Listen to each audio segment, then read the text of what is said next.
Well, I grew up in the Woodlands, Texas, and I grew up with my sister and my two parents and my little dog, Mia.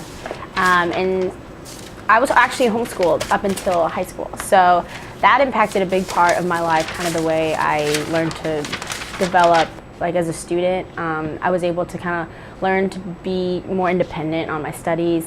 My major is nursing, and throughout my sister's illness, I met a lot of doctors, I met a lot of nurses, and I met a lot of nurse practitioners.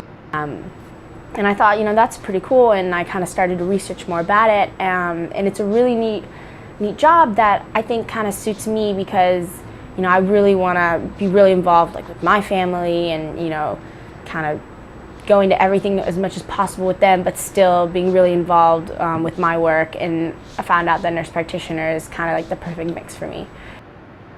Well, my sister was 18 months older than me. And so being homeschooled, all through our childhood, we were really close. We did everything the entire day together. So we were involved in dance, and since I was like 2 till I was like 12, we danced about 3 hours a day, like 5 times a week. So we were pretty involved with that. And so, our extracurriculars were kind of the same. We were super close. She was kind of like my second mom, because even though she was not that much older than me, she was much bigger than I was. And so she got diagnosed when she was 15. In January, it was 11th, 2009. And before that, like a month before that, she'd been kind of sick. And then finally they took her to the hospital in January, and the doctor was like, no, I think, there's definitely something more severe here. And so they diagnosed her with acute myeloid leukemia. And there's many types of childhood leukemia, and unfortunately that was like the strongest. And so, they told us that for 9 months she was pretty much going to have to be in the hospital.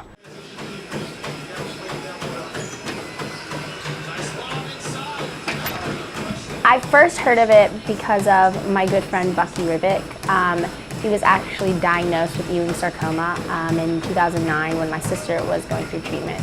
And then when Bucky went to college, a few years later, he went to the University of Texas. And I heard about him getting involved in this organization called Texas 4000. And I really had no idea what it was. And then my mom was like, hey, listen to this. It's a bike ride to Alaska. And I was just like, okay, that sounds crazy. I don't know who would do that.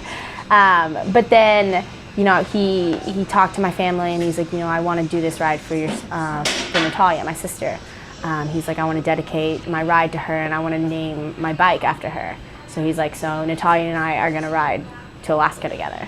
And so that was really, it hit home, and it was pretty amazing the way he honored her like that. And then when I decided to come here, my mom was like, oh my gosh, you can do Texas 4000. And I was like, I'll think about it, maybe not, maybe I will. So I didn't know. But then I started kind of hearing more about it, and I realized, I love, fitness and working out and running and biking, and, I have a story to tell. So I felt like it was a really good organization for me to be a part of. But I love working out and just that feeling that, you put everything you could. And definitely with Texas 4000, there's going to be some days where it's going to feel like giant sprints just up and down hills.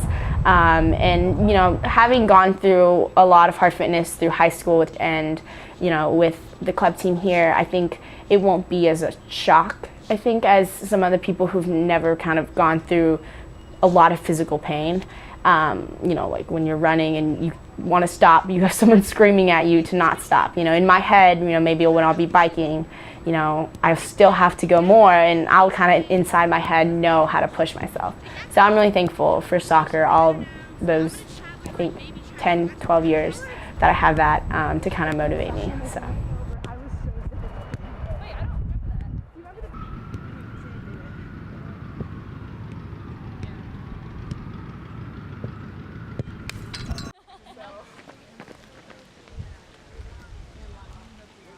And she did so well. I remember, the nurses who adored her.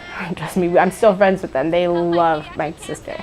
They would call her like the star patient. She would go around the room whenever a new patient was diagnosed and go talk to them. And, she was just the beaming light in that bleak hall. I mean, everyone loved my sister.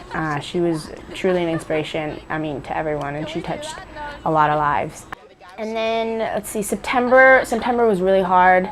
She had a lot of, she went through chemo, and then her lungs started failing. So then by October, I remember my sister's in ICU, and I like wanted to go home to hang out with my friends. I was like, no, I'll just come back tomorrow. And my dad grabbed me. He's like, Ceci, your sister's dying. Thank you. Like, you don't understand this. And I didn't understand. I didn't know it was that bad.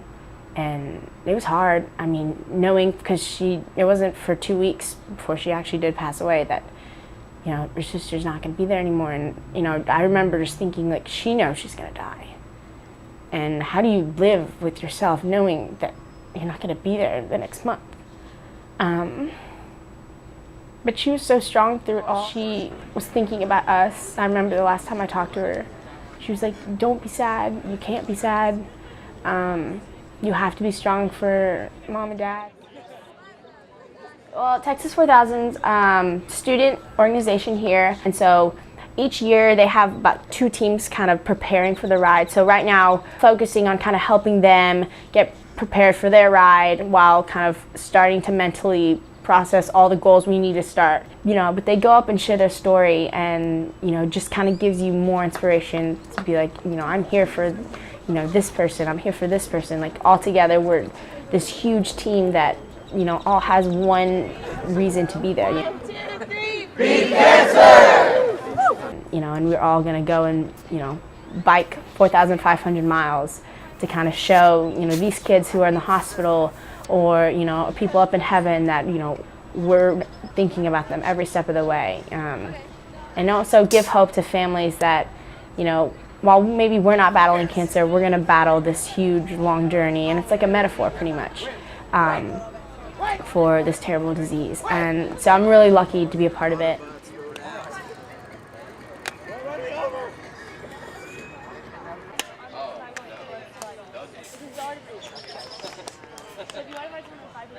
And on October 28th, 2009, she did pass away. You know, I don't regret anything that happened. I was there holding her hand till the end.